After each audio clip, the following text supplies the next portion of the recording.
Bahagi na ng buhay nating lahat ang ating kapaligiran. Karamihan nga sa ating lahat ay mga nature lover.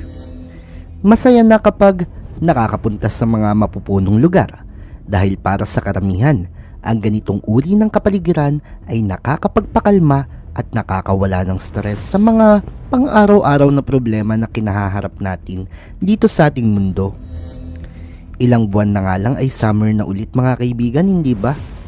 Nakaset na ba ang gala niyong mga magkakaibigan? Ang mga plano niyong outing at mga hiking?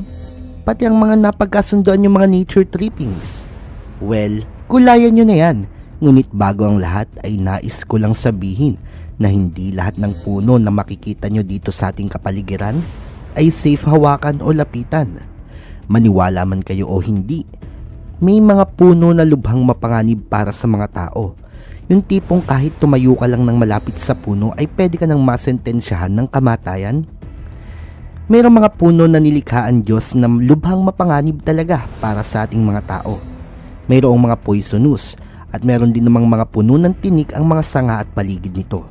Kung naniniwala ka nga meron pang pag nahawakan mo ang seed ay sumasabog na parang isang granada. At tungkol dyan ang video natin ngayong araw na ito. Tuklasin natin ang mga pinakamapanganib na puno at halaman dito sa ating daigdig na hindi mo dapat hawakan. Ngunit bago yun ay siguraduhin mo munang nakasubscribe at i-click mo na rin ang notification bell button upang maging updated ka sa tuwing meron tayong mga bagong ilalabas na videos.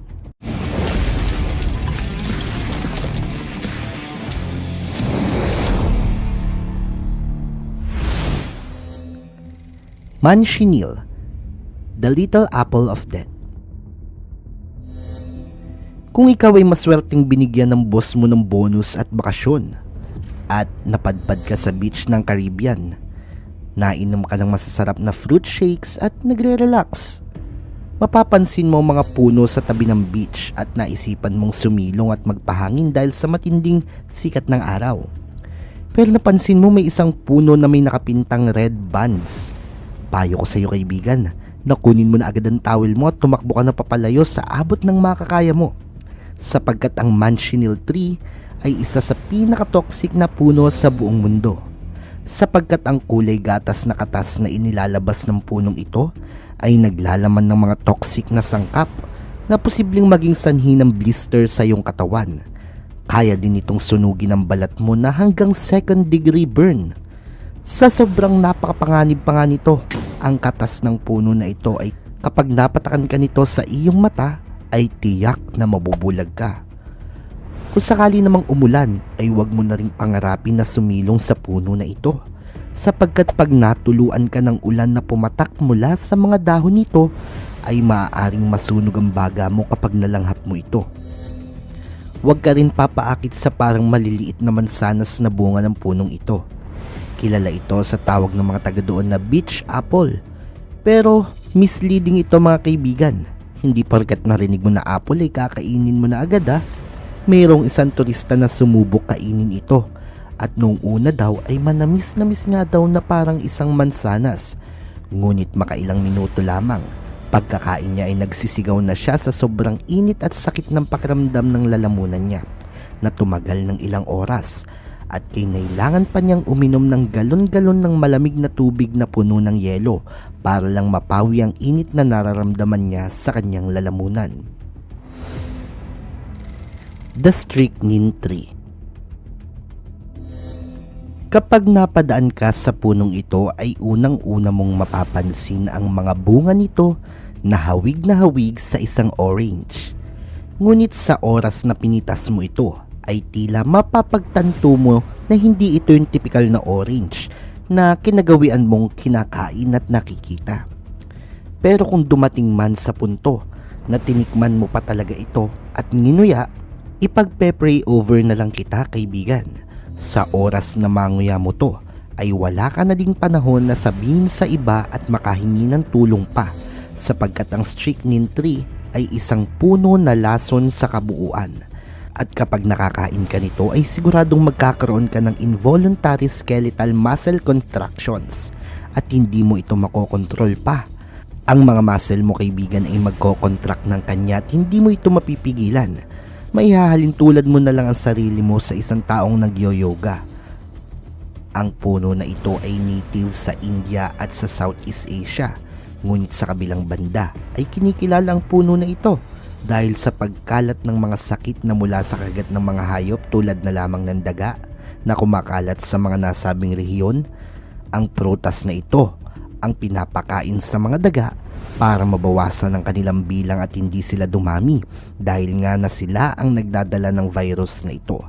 Sa panahon natin ngayon mga kaibigan, ay kilala pa din ng strychnine tree kung saan mabisang paraan para puksain ang mga daga na nagdadala ng virus. Brutal Bunya Pines. Australia ang bansa kung saan halos lahat ay maaaring pumatay sa iyo. Kung ikaw ay isang matapang na tao at naisipan mong maglakad-lakad sa kakahuyan ng may buong pag-iingat, siguro ay maiisip mo na ligtas ka na mula sa mga ahas, sa nakakalasong gagamba at kung ano-ano pa. Pero siguraduhin mo munang titingin ka sa taas dahil mayroong mga puno doon na napakamapanganib. Karaniwang tumutubo at lumalago sa taas na 100 feet na mayroong matitigas at matutulis na mga dahon. Sinasabing ang Brutal Bunya Pines ay isang ancient tree na mula pa noong Jurassic era, 199 million years ago. Sinasabi na kailangan mo ng protective gears kapag hahawak ka sa mga dahon at sanga ng punong ito. Ngunit ang mga dahon ay isang maliit na problema lamang sapagkat sa pagitan ng buwan ng Disyembre hanggang Marso ay naglalabas ang punong ito ng malalaking pine cone na tumitimbang ng halos 20 kilos at para sa iyong basehan kaibigan, iyan ay katumbas ng bigat ng isang normal na 5 years old na bata na maaaring bumagsak sa iyo na kung ihahalin tulad ay pinatakan ka sa ulo ng 5 years old na bata mula sa siyam na palapag na building. Kaya huwag mo na ring pangarapin pa na magpahinga sa ilalim ng punong ito sapagkat may isang lalaki na nagngangalang Sean Mace na napatakan nito noong 2015. Maaaring nakakatawa pakinggan pero kinailangan niya ng 2 major surgery para magamot ang impact ng brain damage na kanyang natamo. Dynamite Tree. Dako naman tayo dito sa isang nakakatakot na punong ito. Hindi na siguro kailangan pang paalalahanan ka kaibigan na huwag mo itong hahawakan kapag nakita mo ito. Maliban ang gusto mo talagang magkabutas-butas ang iyong palad. Itong punong ito ay tinatawag na sandbox tree o mas kilala sa tawag na dynamite tree.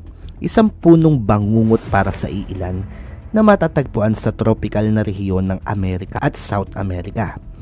Tumataas din ang puno na ito mga kaibigan hanggang 100 feet tall at kilala din ito sa nickname na Monkey No Climb Tree. Siguro ay obvious naman mga kaibigan kung bakit siya binigyan ng ganitong kakatuwang nickname. Dahil ang balat nito ay natatakpan ng matatalim na tinik na parang mga spike na maaaring lumaki ng higit sa 1 pulgada ang haba.